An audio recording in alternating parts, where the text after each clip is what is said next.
How's everybody doing? My name is Anthony Brian Logan, and today we gotta talk about the Handmaid's Tale protesters in Philadelphia. Now, these women basically got dressed up in cosplay and decided to protest against Mike Pence because he was there for a fundraiser, and they decided to take the opportunity to go get their best outfits on and protest his policies because it's anti-woman or whatever. Now, what I'm going to do right now is go ahead and roll a video of the protest, and you'll see a little bit of commentary from local news in Philadelphia. After we get done watching that, I'll talk about that specific video, and I'll talk about my opinions on why these women were out there doing this. So without further ado, let's go ahead and roll it.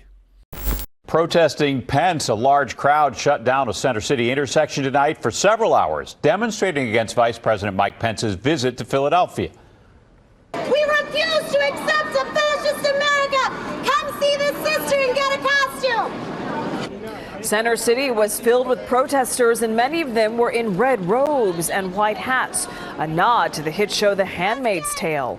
NBC 10's Aaron Baskerville is live right now at Broad and Sansom, the heart of that protest. Aaron, you spoke with those who were determined to make their voices heard today. And Jim and Jackie, I think their message was heard out here. You may remember that Vice President Mike Pence, he was in town just about a month ago for a different fundraiser. That one was in Rittenhouse Square. This time he was right behind me at the Union League. A smaller group of protesters was out here, but still very passionate. It was a message aimed at Vice President Mike Pence. He was across the street at a fundraiser for Congressman Lou Barletta's campaign for Senate. 100 women dressed as handmaids, a reference to a TV show where women are stripped of their rights. He knows good and damn well exactly how Philadelphia feels. Amber Hikes believes everyone at the Union League fundraiser at the corner of Sansom and Broad can see the signs and hear the chants. They booed everyone who walked inside the building. The crowd demonstrated for several hours, demanding better immigration laws and fairness for the LGBTQ community. This nightmare must end! Doris Cohen was in the crowd and hopes this leads to more voters at the next election. The most important thing is to vote. You think something like this can spur more people to get out and vote? So I think it gives energy to people to go out and register voters. No! No! No, no, no! A smaller group would march down Broad, moving their message to other areas of Center City. The vice president touted the administration's success so far. It's been a year and a half of action. It's been a year and a half of results. It's been a year and a half of promises made and promises kept. Okay, so you see that, you see what's going on. Now, first of all, I had no idea this was even the show. I don't watch television, and stuff like this, the protest, is part of the reason why I don't watch TV. And like I said in my previous video, this is part of the reason why I came to my red pill moment, because I cut the cord. I stopped letting the mainstream media, TV shows pump false ideas into my head. These women are out there cosplaying because of what they saw on television, everything from top to bottom. The first thing is even being out there in those outfits to begin with. Why would you wear that? Like, what is the purpose? The outfits you're wearing come from a fictitious television show. It's not a documentary. This is not Cops. This is not C-SPAN on Capitol Hill showing you real things. It's fake. It's not real. It's based on the book. Now, I've not read the book, but if you have and you know more about this, please let me know in the comments below. But basically, The Handmaid's Tale, as they said, is set in a dystopian future, past, present, or whatever, where the women have no more rights.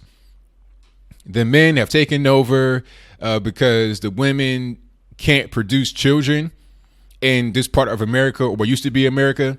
So a select few women have been selected to forcibly produce children. That's what's going on here.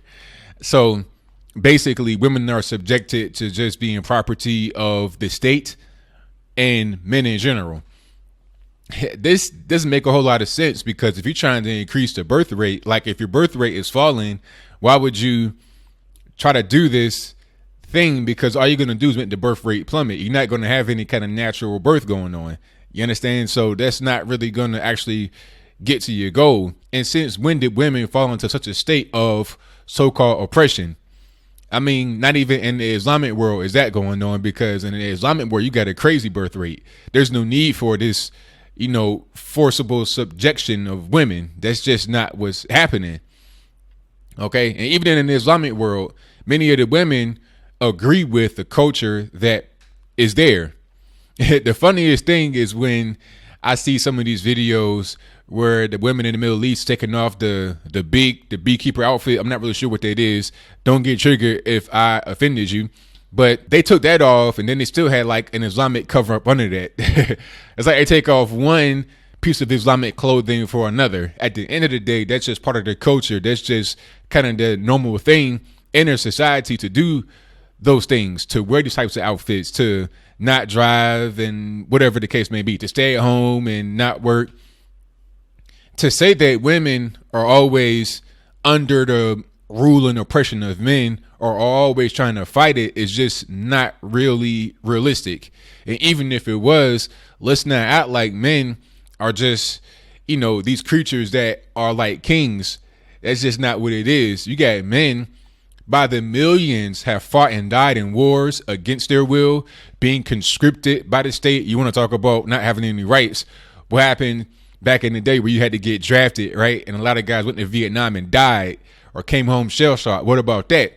See, we don't want to talk about that. We just want to talk about, Trump's administration and these policies. What are they really going to do? You're not looking at reality. You see, I'm talking about real things, giving you real examples of the Middle East, of the past for men in the country, dealing with being conscripted into war all over the world, dying by the hundreds of millions. Okay. You're talking about, we have to be the protectors, the providers. We got to do a lot of different things. Matter of fact, most of what we do as men is for women and the children. If it was not for women and children, we wouldn't even really care. Why would we actually strive to make society easier for anybody at all? Because the motivation behind making society easier is to try and appease the women and to take care of the children. It's just that simple. If there was no incentive to actually make society better, we still be in the caves messing with sticks and stones. Men and women work together. It's a joint type of thing. The Handmaid's Tale fictional television show is just not real. But these people, that's all they do. All they do is watch television. They watch the Hulu, Netflix, the CNN, and everything that they know about the world is derived from these fake sources, which is why I applaud Donald Trump for attacking the fake news industrial complex. That's pretty much what it is. And you have fake news basically colluding with the media who watch the news. It's like a bad kind of situation. It's like what's the word I'm looking for? Symbiotic relationship. But the problem with the situation here is that they feed off of each other. It's not just a one-way street. Media feeds off of TV shows. TV shows feed off of media. That was even said during the CNN piece about this, which I link in the box below. The guy who came out with the show was saying our newsroom is very news aware. Oh, is that right? One main thing was the so-called family separation. And people were saying, oh, the family separation on the Handmaid's Tale, where they just approach a random woman in the middle of the forest or something and take her baby, is the same as at the border. First of all, at the border is a whole different situation than this fake TV show. On the fake TV show, you're talking about a mom with her actual daughter, and they're separated for a reason. It's a particular purpose for that. It's for the state to actually take their own citizens and do different things with. But in the border, you're talking about non-citizens, and a lot of times, not just some of the time, not just on a rare occasion, a lot of the time, the people who are in a place walking together, it could be a so-called mother and a so-called son, are not even related.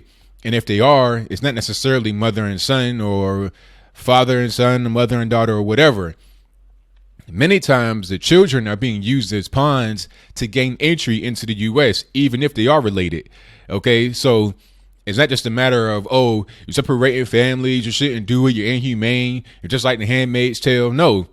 How do you even know, if you're a border patrol officer, how do you even know that this person is with their own child? They could have kidnapped that child. That child could be sold into sex slavery. See, these are things that you don't think about when you don't look at anything other than the Clinton News Network, I mean CNN, whatever it's called, and also these fake TV shows that blend in some reality to it, and it's done very well. It's shot well. I mean, these people, you're not watching a cartoon or anything like that, some kind of CGI animation. You're watching real people actually perform, and they perform fairly well. The problem is that they're performing. This is not real life. Okay, these people don't live the way they are living in this TV show. That's an issue. And then they want to talk about reproductive rights. You're trying to take us back to prior to 1950s. I mean, what's wrong with that? You're talking about almost 60 million babies that have been aborted since 1973, Roe v. Wade. People say, oh, before Roe v. Wade, they were getting abortions with clothes hangers, is that, and the third. Well, that's not necessarily an uncommon practice today. That still happens. I will argue, as much as it did back then, I don't think you had as many abortions per year prior to Roe v. Wade as you do right now, not even on a per capita basis. Obviously, it's going to be more abortions if the rate is the same as prior years due to the population increase. But I don't think the rate of abortion was as high as it is right now, because abortion has become a thing that's been normalized. Okay, so now you're going to have more of it. It's seen as an easy out. If somebody gets pregnant, then it's like, okay, I can just go get an abortion. A lot of reckless behavior is subsidized by this industry because they think, okay, if I get pregnant, I could just kill the baby. It's not really a big deal. Well, in years past, that wasn't really a viable option because you wouldn't want to go in that back alley and do something to your baby. You see, how is it trying to oppress women by saying that abortion is a bad thing? How many babies that are actually female have been aborted? 30 million, 40 million, who knows, since 45 years. So if you really want to protect women, really want to protect the fairer sex or whatever the case, then why are you so in favor of abortion?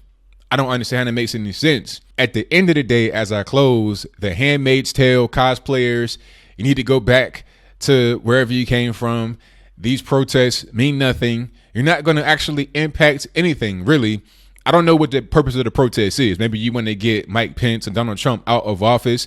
That's not going to happen.